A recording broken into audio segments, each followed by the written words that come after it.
1, 2, 3. Hello, assalamu alaikum and good evening. Let the cameraman settle first. Are you okay? That's perfectly fine. I guess 1 minute more. 45. Shall we start?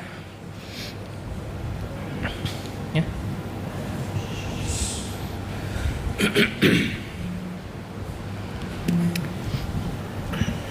Good evening, Mike. Evening. Now the tougher stage starts. How ready is the team, and what do you think are the areas of improvement? Oh, look, we've certainly spent the last 6 months getting to this point. So, the fact we made the Super 8s is the position we want to find ourselves in. We've played some pretty good cricket. I think we won 8 of our last 10 games. And we've, had many different players stand up at different times. So, confident with where the group is at. We didn't play so well out on this surface last time, so looking forward to putting that right tomorrow. And I think it's probably just adjusting to the conditions a little bit better than we did last time here. But outside of that, boys have prepared well. Coach Mark Chapman was here in the afternoon and he said we have played a lot of cricket in the last few years and we know what they're bringing up. Any compliments for that? And secondly, can you please tell us, Usman Tariq is your attacking option or the defensive one?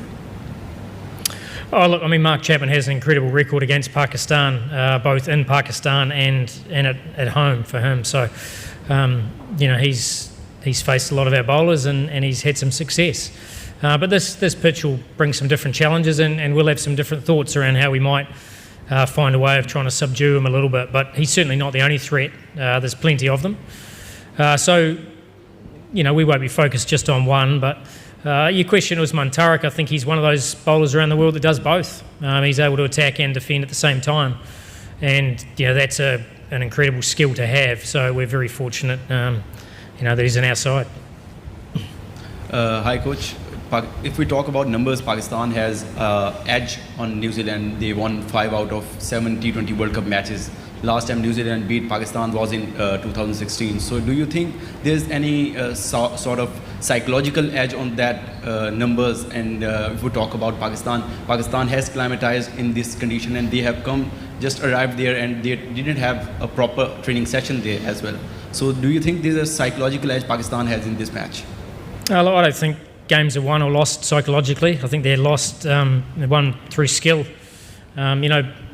New Zealand have played a huge amount on the subcontinent in recent times. The Sri Lanka tends to spin a little bit sharper than it does in India as a general rule. We saw that a little bit at SSC. We saw that also during the first innings in particular here the other night. So, I don't believe anyone's got a psychological edge. Obviously, I remember the 2016 game. I was there at the time, so I remember that, and I remember us preparing pretty well against Pakistan, who had a lot of different threats. So, what's happened in the past is in the past. We're looking forward to starting the Super 8s well tomorrow. Hi Mike, Arfa Feroz here. Mike, we are failing to understand why Babar Azam is batting at number 4. When we look at the timeline of Babar Azam, he opened the innings in LPL, he opened in Big Bash, he opened for Pakistan when he was captain, even in PSL. But why are you making him play at number 4? Because this seems to be a cricketing suicidal for Babar Azam, making him play at number 4 in T20s. Oh, look, it's what the role the team requires, and Bub is well aware of that. I think he's well aware strike rate in the power play in World Cups is less than 100, so in T20s. So clearly, that's not a role that we think here we need. We think he's a fine player through the middle if required, in terms of if we're in a little bit of trouble, or as we saw against the USA, once he gets himself set, he can increase his strike rate at that point. So.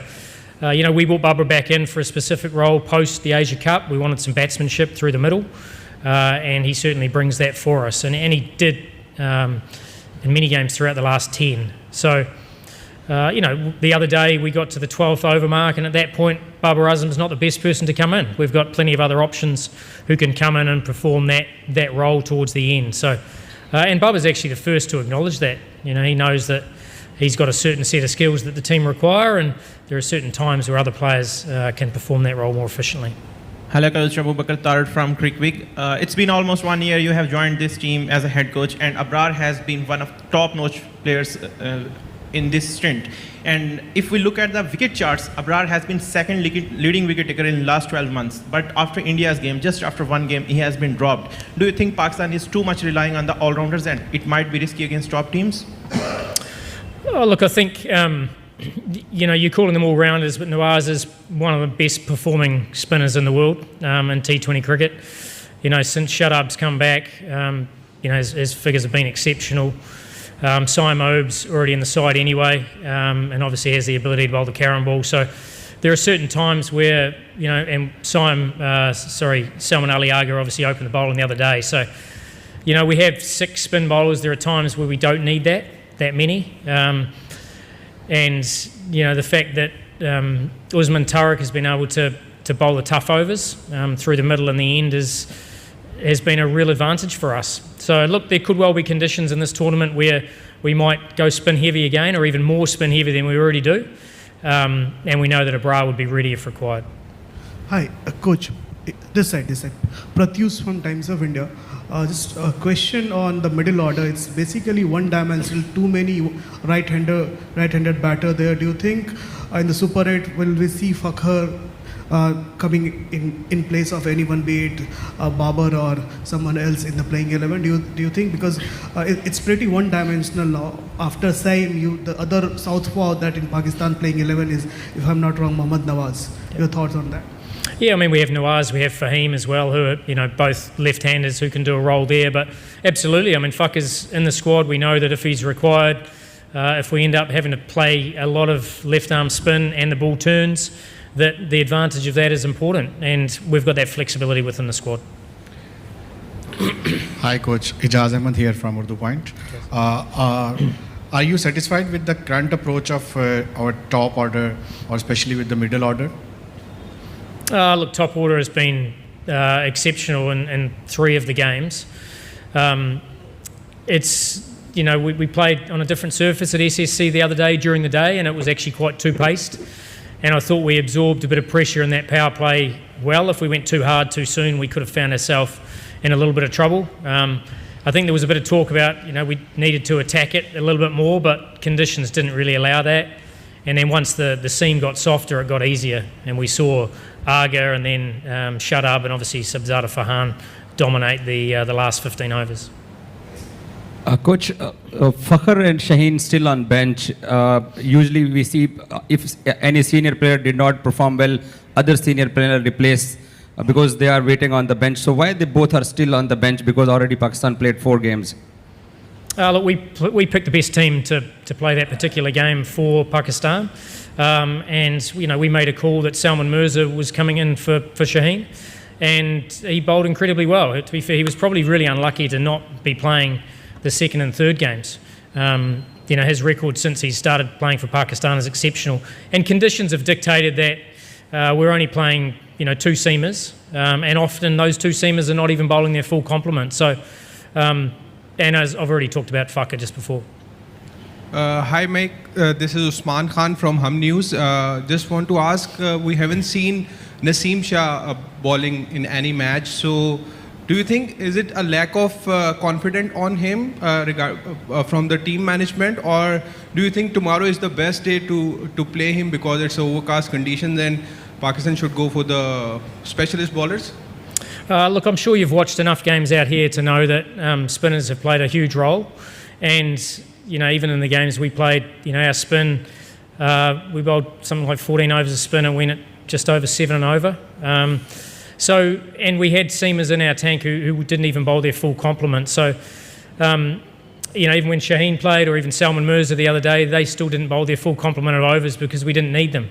And that's the luxury of the team. But we also know that if conditions suggest that we need more seam and probably more probably more Palakali than here, then we know that Naseem is bowling incredibly well, and we've got options. But we'll pick the best team for the conditions.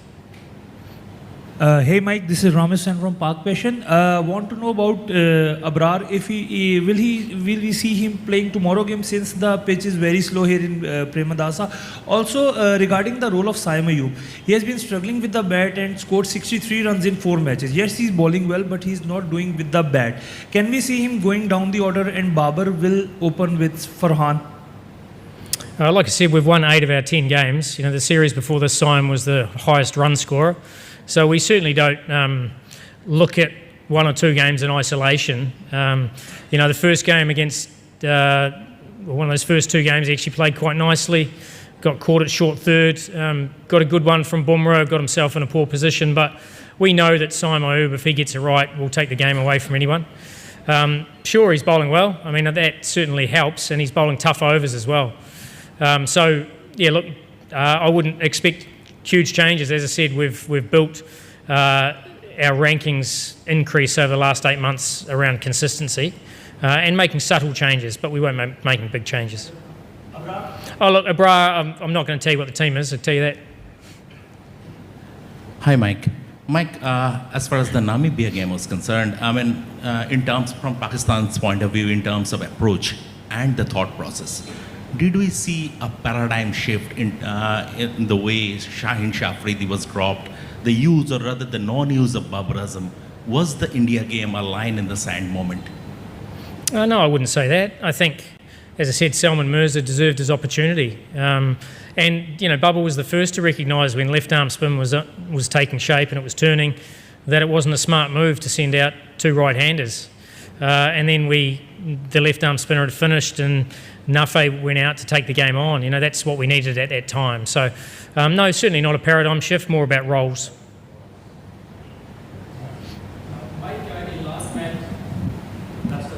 Mike, in last match against Namibia, when Salman Agha got out, you had a heated discussion with him. We saw footage. What was that? Please explain that. I've actually got sent that video and you guys have really got that wrong.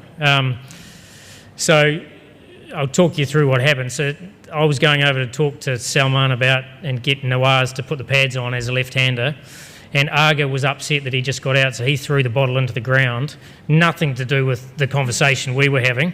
And then, obviously, as I said, once the left-arm spinner finished, we talked about Shadab going and getting his pads on to come in after Nawaz. So it was a really simple conversation that often he wasn't even part of. He was just standing there being pretty disappointed that he was out, and it just happened to be in the crossfire. So amazing what people can interpret sometimes. Thank you so much. Thank you. No worries.